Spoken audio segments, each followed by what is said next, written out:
Assalamualaikum warahmatullahi wabarakatuh.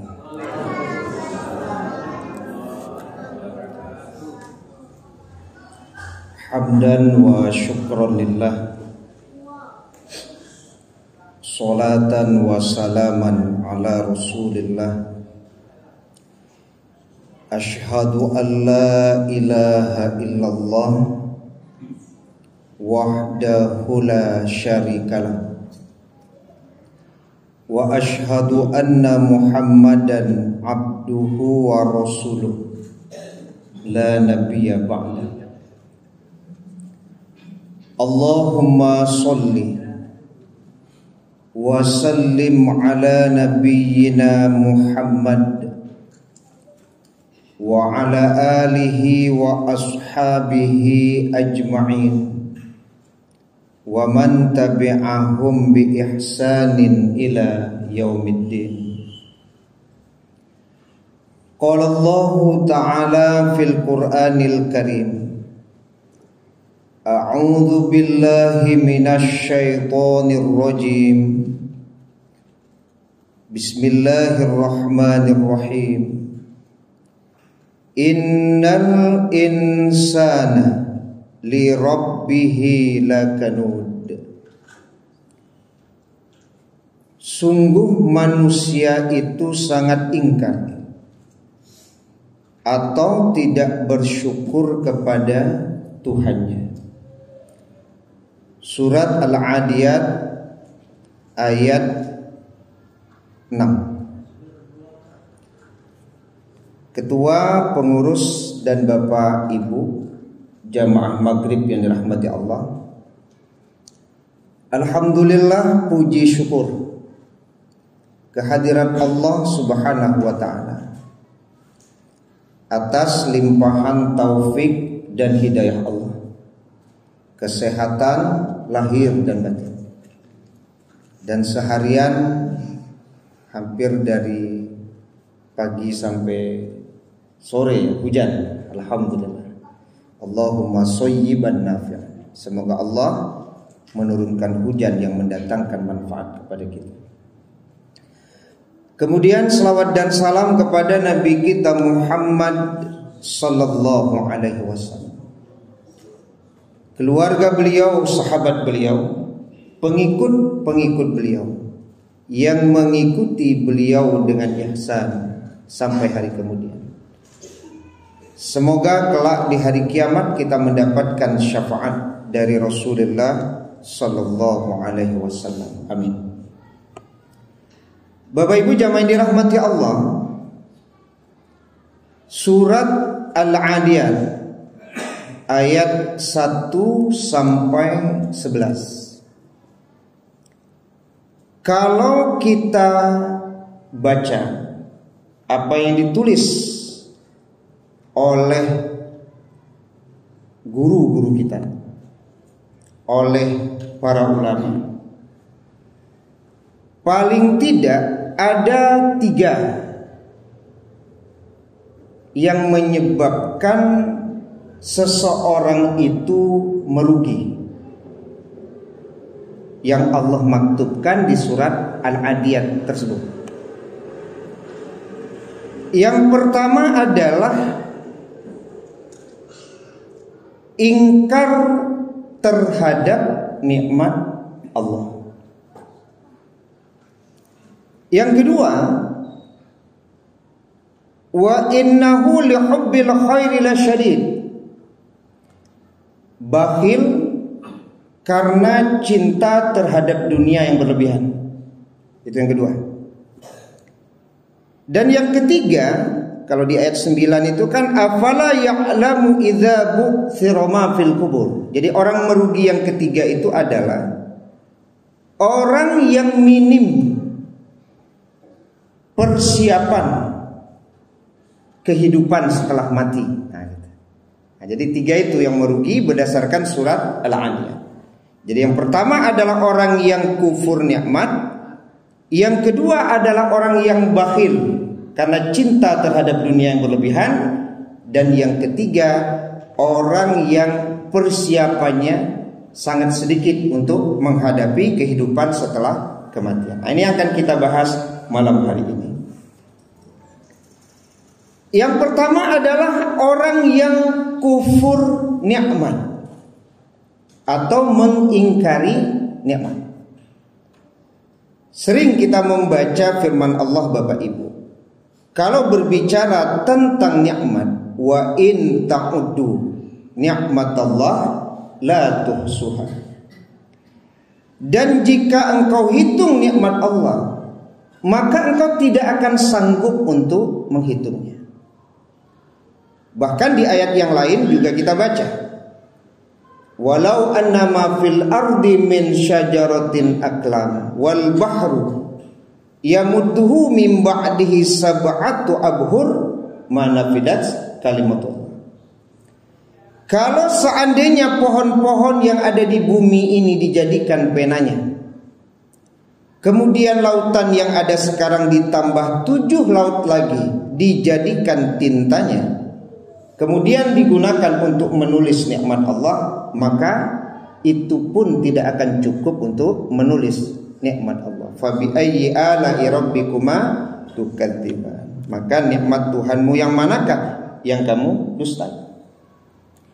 Tapi ternyata berdasarkan surat Al-Adiyat, ada orang-orang yang sangat malahan, bukan lagi ingkar, sangat, yang sangat ingkar terhadap nikmat Tuhannya. Tentu ini adalah orang-orang yang merugi. Ada beberapa catatan Bapak Ibu, kenapa orang-orang yang kufur nikmat itu adalah orang yang merugi. Yang pertama, karena orang yang kufur nikmat itu sering terjebak pada perbuatan yang Allah haramkan. Sebab kalau syukur nikmat itu kan dekat dengan qanaah. Qanaah itu artinya merasa cukup dengan apa yang Allah berikan, tapi tidak membuat dia berhenti untuk berikhtiar. Ada rasa cukup. Ya, kalau di Al-Quran yang dibahas oleh para asatidz kita kan begitu, Pak. Ada menangis, ada tertawa gitu. Ada kaya, dijawab jamaah, ada miskin. Tidak, di Al-Quran itu ada kaya, ada cukup. Kan itu yang menarik ya.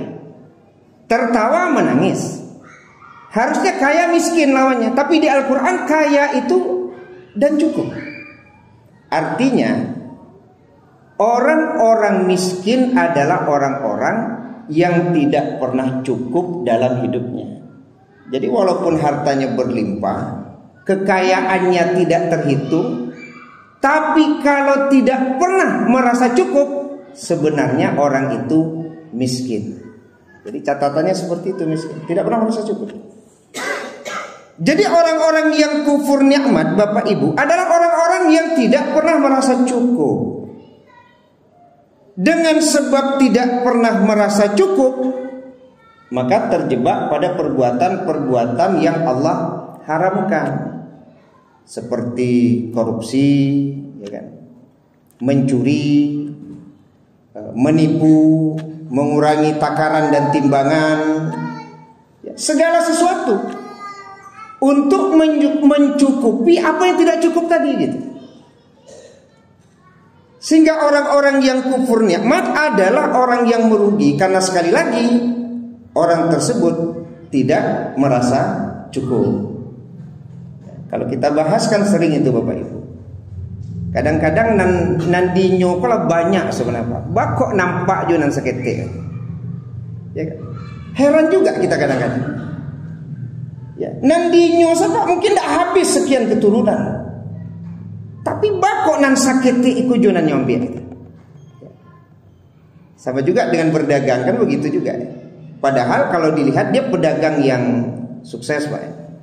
Dalam pengertian sudah banyak harta kekayaan. Tapi dicari nan sakiti juga rajonya. Ya. Hanya itu loh Ustaz. Sakiti itu jadi banyak ini. Jadi banyak. Tapi sayangnya sakiti nan nyukumpuan tuh nan dari yang haram. Seketek haram, seketek haram, haram, tambah banyak jadinya yang haram itu. Ya, ini yang pertama. Kenapa kufur nikmat itu adalah orang-orang yang merugi? Itu yang pertama. Yang kedua, orang yang kufur nikmat menurut ulama, kenapa disebut orang yang merugi? Karena orang yang kufur nikmat itu orang yang tidak pernah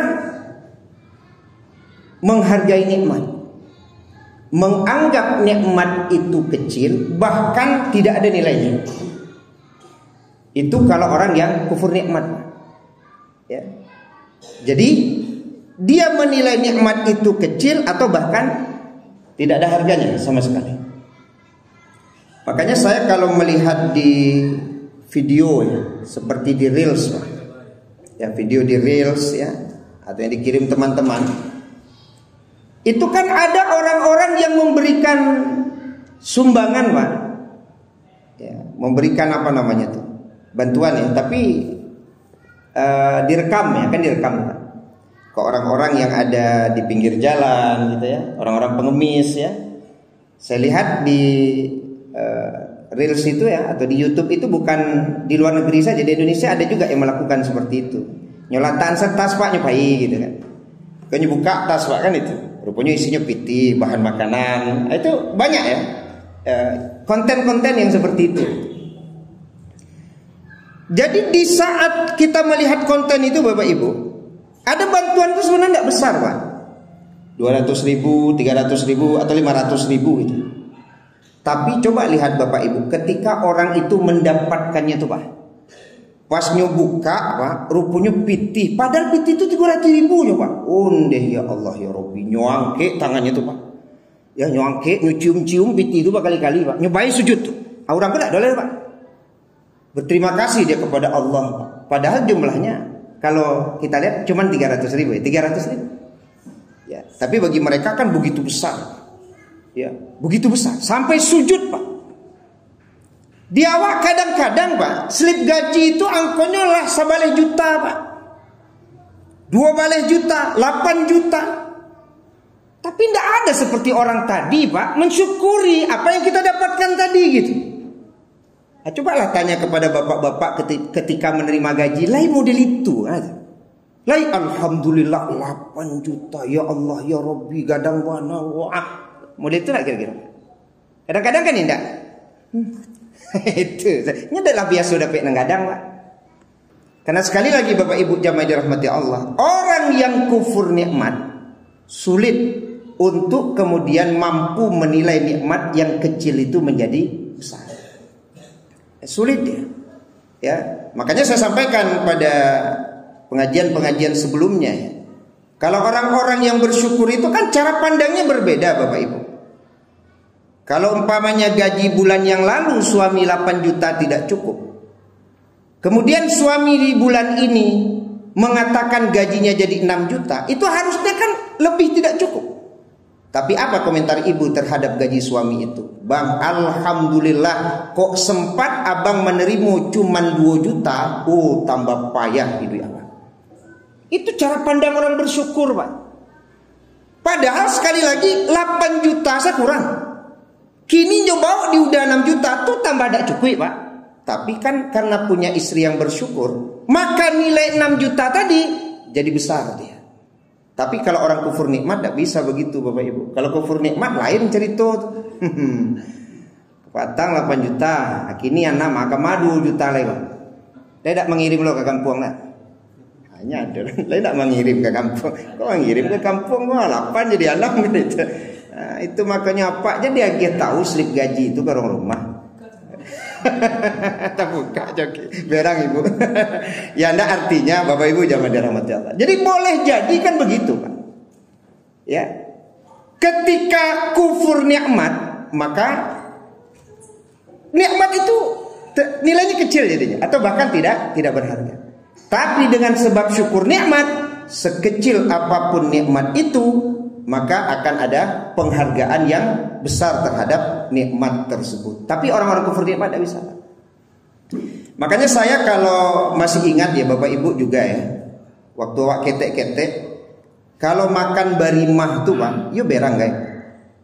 Makan barimah, le pernah ibu kane berang dek gara-gara makan barimah. Dak tanggung berang guys Pak.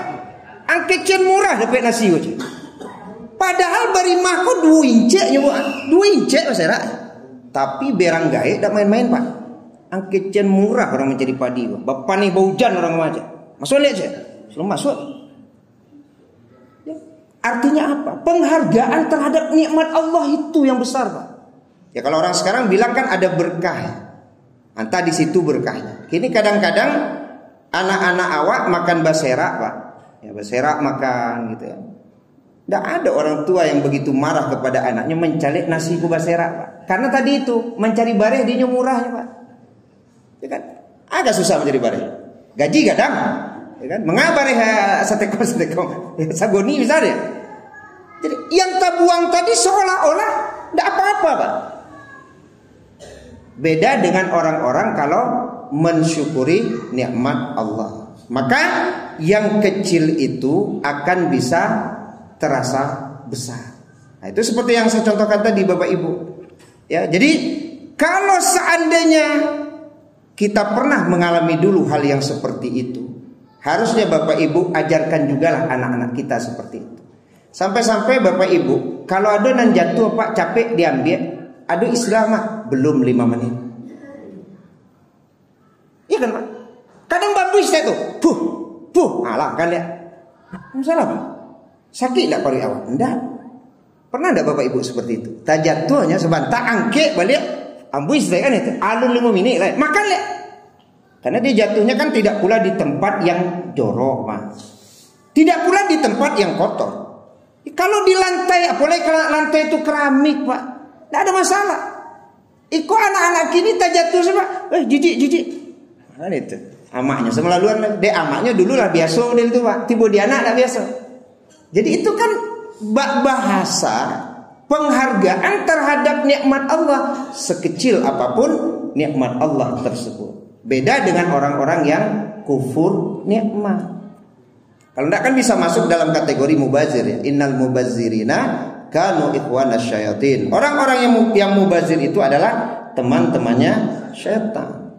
Ya, jadi mudah-mudahan kita bisalah Bapak Ibu ya mengamalkan apa yang diajarkan oleh orang tua kita dulu dalam rangka mensyukuri nikmat Allah. Ya, saya sampaikan juga dalam kajian-kajian kepada Bapak Ibu. Kalau orang gaya awak dulu Pak, mangi-angi sambako, hobi mana Pak? Tujuannya apa? Supaya tidak gampang terbuang Pak. Adonan mangi aku sampai 3 kali. Kalau orang kini kan mangi cek, ya minyak jenuh lah gitu ya. Tapi orang tua kita dulu kenapa? Supaya tidak terbuang Pak. Dan disiplin orang tua kita tuh Pak. Angian sambana, beko basi. Sebab kalau basi tidak bisa dimakan lagi, buang. Angin samba. Sampai akhirnya sambako memang tidak terbuang dong. Dadak tuh habis Pak. Makanya awak mengenal istilah ange-ange gulai cubada, ange-ange gulai paku. Kini anak-anak tak tentu juga ange gulai cubada itu Pak. Karena ibu kok tidak pernah memangi anda. Dia apa-apa buang kan. Padahal angin cubada kok lain lama apa? Angin gulai paku kok lama lain lama. Ya sehingga memang ada kejadian ya. Ketika seorang anak pulang dari kampung meminta kepada mamanya Pak, bikin sambal seperti sambal nenek. Yang mana sambalnya tuh? Aduh nan hitam-hitam aja. Nah, kalau nan hitam-hitam tuh berarti tuh ange-ange gulai cubada. Padahal lama tuh Pak. Ya. Tapi hari ini memang sulit Pak. Orang gampang membuang-buang tuh gampang. Apalagi magicom tuh. Magicom kan? Kalau orang dulu kan makan bakarak Pak. Karak itu kan tidak pernah dibuang Pak. Ya kan? Diolah. Nah, kok digoreng? Dia ke garam. Lama tuh Pak. Kini mah mengenal orang model tuh. Magicom kok tidak lo bakarak kan? Ya, kadang-kadang bakarak mana berbuang siapa? Nah, ya. Ini salah satu contoh Bapak Ibu bahwa ketika berbicara tentang kufur nikmat, orang yang kufur nikmat sulit untuk mensyukuri nikmat itu. Jadi bisa menganggap nikmat itu kecil bahkan seolah-olah tidak ada artinya. Karena boleh jadi lah itu saya terima, Pak. Maka perbaharuilah Bapak Ibu rasa syukur kita kepada Allah. Kalau kita memang menerima, maka ucapkanlah alhamdulillah itu. Karena yang namanya syukur itu kan as-sana'u 'alan ni'ami kan. As-sana'u 'alan ni'ami itu memuji nikmat itu, Pak. Paling tidak ya ada ucapan alhamdulillah. Ya, boleh jadi mungkin dia lah tiap bulan menerima tiap bulan. Dah ada alhamdulillah Pak. Awal-awal menerima mungkin lagi. Tapi kemudian tidak lagi. Maka yang disebut syukur itu menurut Ibnul Qayyim as-sana'u 'alan ni'ami. Jadi menyebut nikmat, ya, paling tidak dengan ucapan alhamdulillah. Tapi tidak lo diposting di sosial media gaji tadi Pak. Sah. Tahu lo orang because adanya kan, oh kadang gaji kan gitu ya. Ya dulu kadang kawan-kawan kan iseng-iseng ya, posting di media gitu ya, media sosial. Jangan, kali ini jangan diposting. Karena kalau itu bukan maknanya menyebutkan fa'amma bi ni'mati rabbika fahadis. Kita pernah bahas. Memang nikmat itu boleh disebutkan, Pak, tapi hati-hati. Ada yang menyebutkan, ada yang memamerkan. Hanya tipi beda, Pak. Ada terkadang dia masuk dalam kategori memamerkan. Makanya postingan-postingan di sosial media tanya niat. Ini menyebut nikmat atau atau artinya membangga-banggakan diri gitu ya. Nah, jadi Bapak Ibu jamaah dirahmati Allah Subhanahu wa taala, itu yang kedua. Ya, kenapa orang yang kufur nikmat adalah orang yang merugi? Karena orang yang kufur nikmat sulit untuk menghargai nikmat tersebut. Yang ketiga, ini banyak beberapa catatan dari ulama berkaitan dengan kufur nikmat. Yang ketiga Bapak Ibu, orang yang kufur nikmat adalah orang-orang yang suka menyembunyikan nikmat Allah. Padahal di ayat yang kita baca, wa amma bi ni'mati rabbika fahaddis. Ya, tapi sekali lagi bahwa kita menyebut itu tujuannya kan bahwa ini adalah nikmat dari Allah, tidak untuk memamerkan, tidak untuk berbangga-bangga. Ya. Tapi kalau orang yang kufur nikmat tidak, Pak. Badan sebenarnya tidak lo barang sakitnya dah, tapi setiap ditanya orang mah rasa sakit baliknya.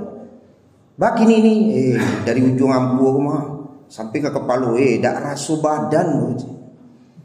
Padahal sebenarnya Bapak Ibu dak lo model itu ini orang kufur nikmat, Pak.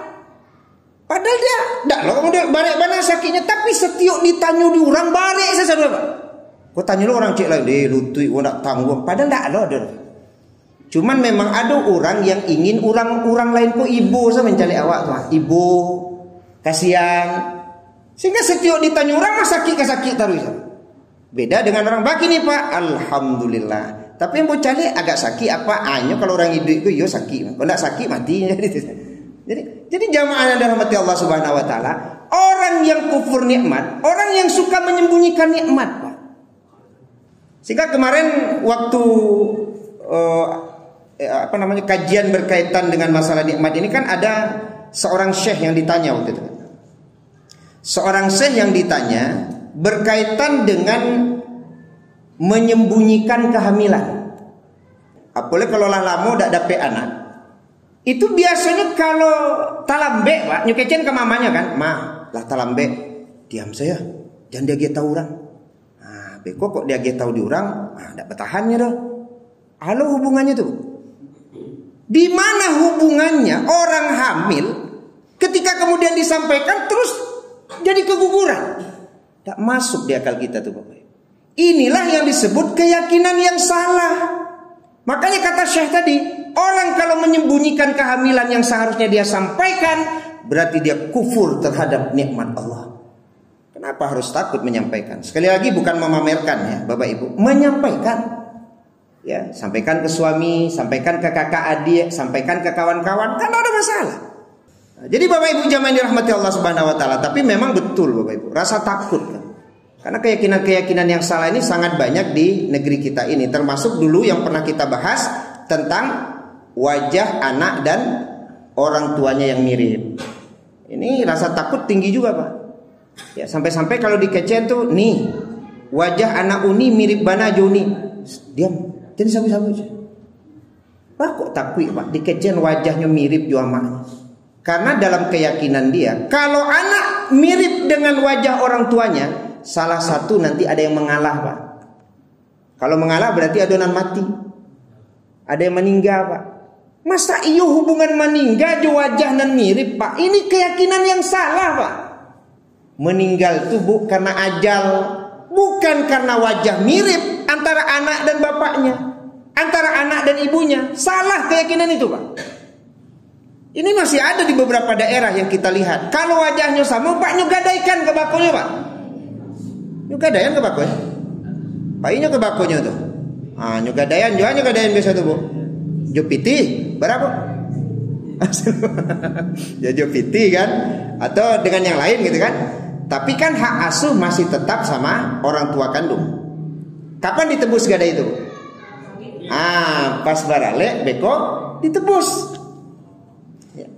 Ini keyakinan yang salah. Kenapa anak digadaikan?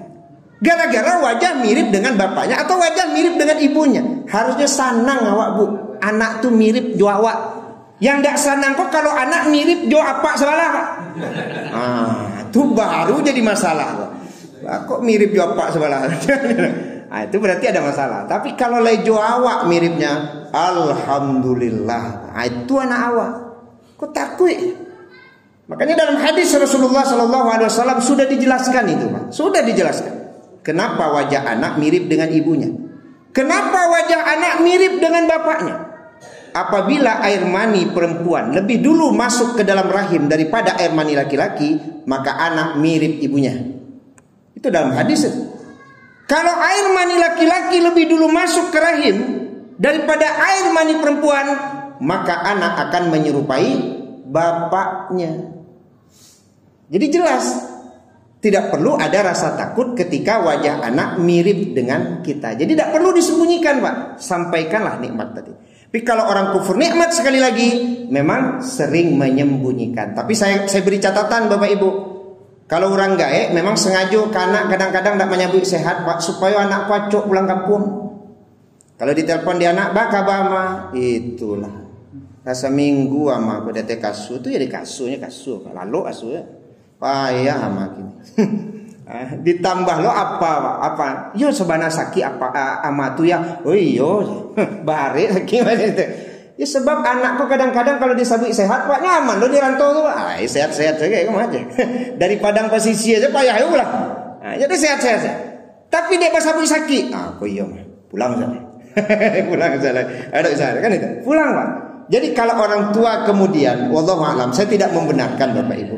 Mudah-mudahan Allah ampuni dosa orang tua yang sengaja menyembunyikan nikmat tadi. Padahal kan badan sehat kok. Tapi sengaja bersawin sakit karena dengan tujuan rindunya ibu kepada anak. Supaya anak pulang, mudah-mudahan Allah ampuni dosa orang tua kita. Nah, kan beda di situ Pak. Ada nih makasih nanya loh ya. Ya. Baik, Bapak Ibu jamaah dirahmati Allah Subhanahu wa taala. Jadi kalau orang kufur nikmat memang suka menyembunyikan. Tapi memang pendapat ulama ada juga kebolehan menyembunyikan nikmat. Kalau dengan disebutkan membuat adanya bahaya terhadap diri kita. Kan kisah Yusuf ya. Nabi Yusuf bercerita kepada bapaknya berkaitan mimpi, tapi kemudian apa kata bapaknya? Jangan engkau sampaikan kepada saudara-saudaramu. Karena apaknya tahu, ya namanya gaek kan tahu Pak, anakku ba'a gitu. Nah niko ba'a.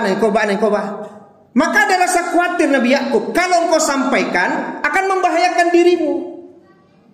Sehingga akhirnya tidak disampaikan.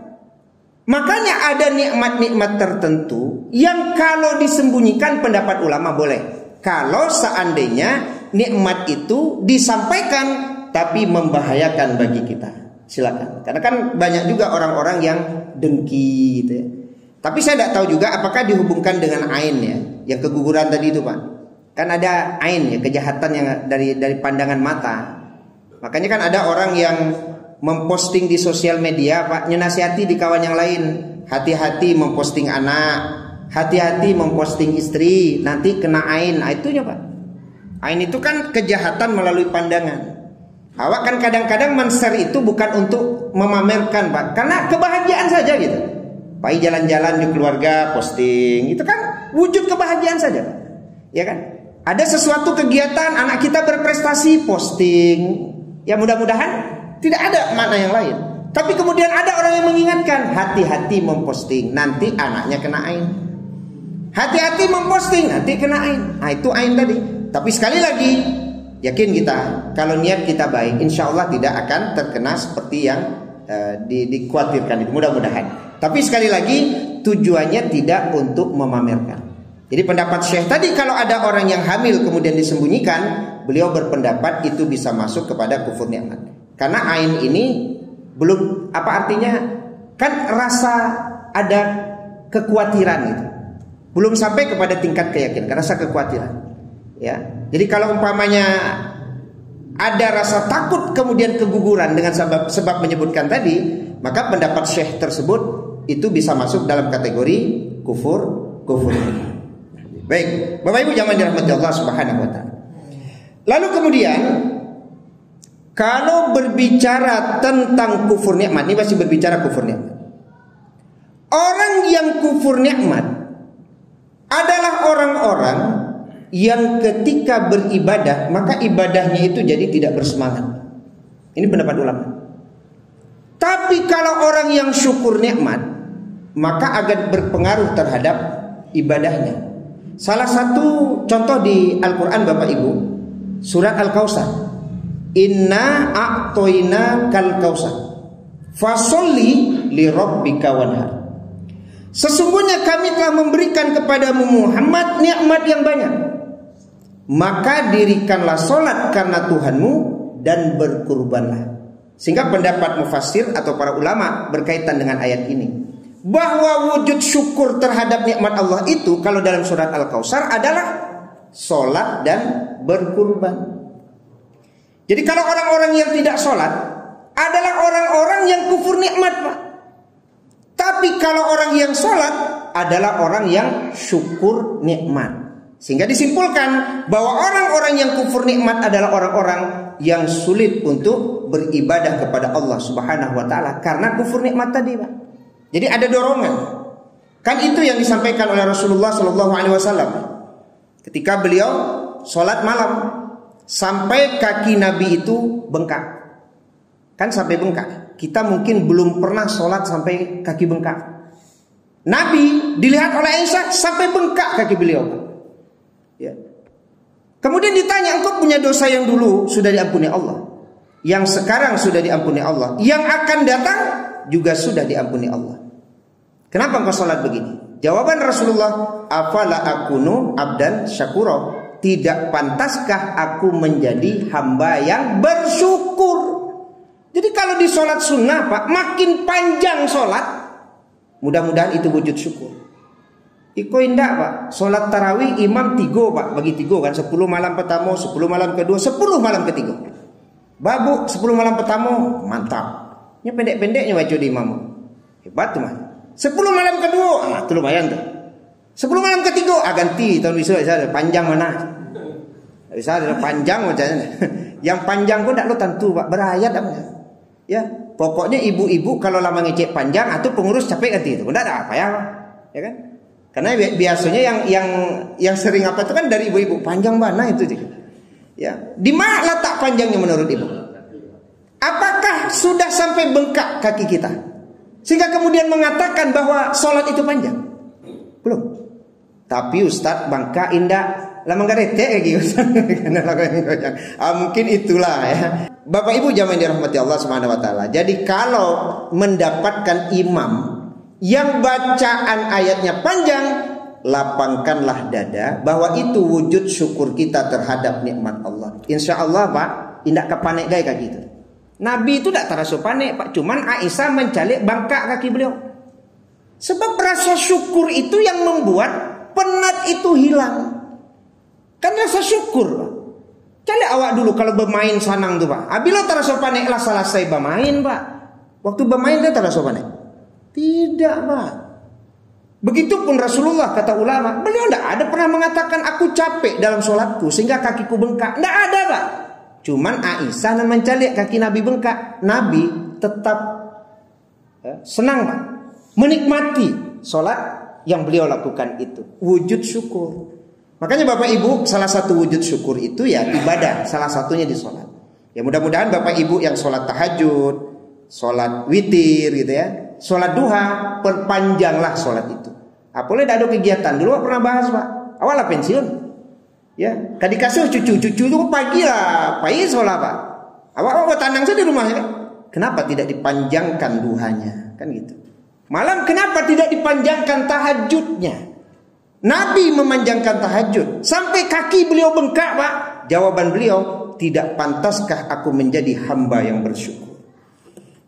Wak payah ya jago supaya nggak tahajud ya. Kalau bola lagi jago Pak. Kalau bola boleh Piala Dunia ini jam 2 kok ya tunggu Pak. Nah kan itu nonton tahajudnya enggak bolanya kan itu Pak. Sudahlah nonton bola jam 2 Pak. Nyobain lalu menjelang subuh. Lewatlah subuh ya. Banyak kan ya. Baik, Bapak Ibu jamaah dirahmati Allah Subhanahu wa taala. Jadi orang yang kufur nikmat akan menghambat dia beribadah. Tapi orang yang syukur nikmat maka akan tampak motivasinya beribadah. Sama juga Bapak Ibu jamaah dirahmati Allah Subhanahu wa taala. Kalau berbicara ibadah ini kan umpamanya kepada orang tua Pak. Ya kan bersyukur kepadaku dan bersyukur kepada orang tua. Kenapa kemudian ada anak yang begitu hebat kepada orang tuanya? Karena rasa terima kasih tadi Pak. Yang membuat uang sebanyak apapun diberikan kepada orang tua itu kecil saja bagi dia Pak. Tidak ada masalah ya. Tapi kalau orang-orang yang kufur nikmat berat dia Pak ya. Saya mengambil contoh juga karena kan ya di sosial media wallahu a'lam bishawab. Ketika ada seorang ibu kan yang minjam duit anaknya, dia pakai minjam Pak. Padahal duit anaknya itu duit orang tua itu Pak. Ya, anta wa maluka li abika kan begitu. Kamu dan hartamu itu milik bapakmu. Ini artinya sebenarnya orang gaek Pak, kamu minjam lo 1 juta kamu minjam lo. Kirimlah kamu 1 juta. Tapi di bahasa WA itu jelas Pak. Ibu sakit nak, pinjam uangmu 1 juta. Kan begitu. Lata balik di anak tadi Pak. Maaf ya Ma, saya ngomong sama istri dulu. Kan tidak ada salah. Saya ngomong sama istri dulu. Berarti yang macik piti orang rumah Pak. Ya. Nah, karena dia suami yang baik. Setiap dapat store ke istri ini. Saya ngomong sama istri dulu. La checklist duo tapi alun biru. Capek nyapui Pak. Sempat tabaco di gaitnya. Beralah ke ibu gait. Payah wah, nama minjam piti 1 juta. Untung alun tabaco. Kalau tabaco Pak, rasonya Pak, tidak kan nyaman guys sebagai seorang anak yang lain punya raso Pak. Tapi dihapus lalu dibikin yang baru Pak. Baik Ma, akan segera Ananda transfer. Dari mana piti? Atau pandai lo cari piti. Yang penting ama meminjam 1 juta, segera Ananda transfer. Ya kan? Itu wujud apa Pak? Wujud syukur dia kepada Allah, dia berterima kasih kepada orang tuanya. Dengan sebab syukur itu beribadahnya itu bisa Pak. Karena kepada orang tua itu kan juga beribadah namanya. Ya kalau kita meminjam kisahnya Cristiano Ronaldo, dia bukan seorang muslim Pak. Ya tapi banyak kisah-kisah yang ya inspiratif dari dia ya. Bagaimana donasinya untuk Palestina gitu. Nah, beliau pernah waktu secara langsung ya, kan ditanya tuh, kenapa ibumu selalu dengan kamu? Padahal kamu kan bisa bikinkan rumah untuk ibumu.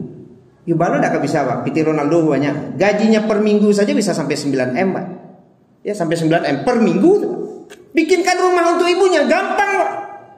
Tapi ketika ditanya kenapa engkau tidak bikinkan rumah untuk ibumu saja? Apa jawabannya? Dulu kami pernah tidak makan berhari-hari. Ibu yang bekerja siang malam tidak tidur untuk memberi makan kami. Ibu juga bekerja dengan orang menjadi pembantu Pak. Membersihkan kotoran-kotoran itu. Untuk membeli sepatuku yang pertama bermain bola.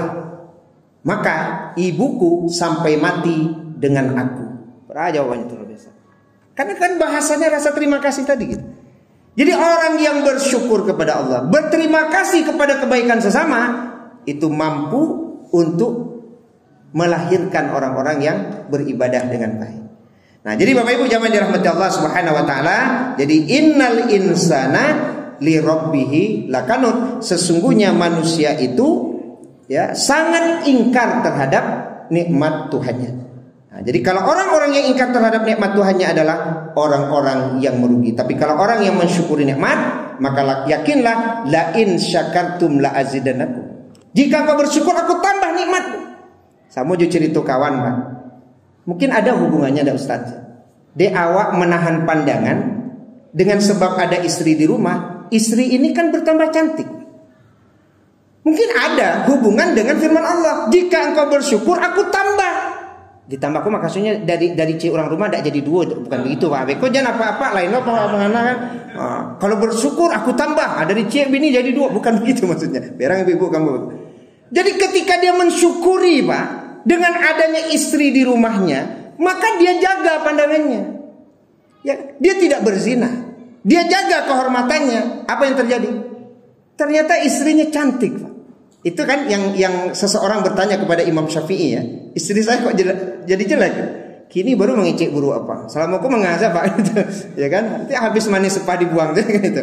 Nah, ternyata kata Imam Syafi'i, jaga pandanganmu selama 1 bulan. Jaga pandangan, tundukkan pandangan. Dan itu diamalkan oleh orang tadi Pak.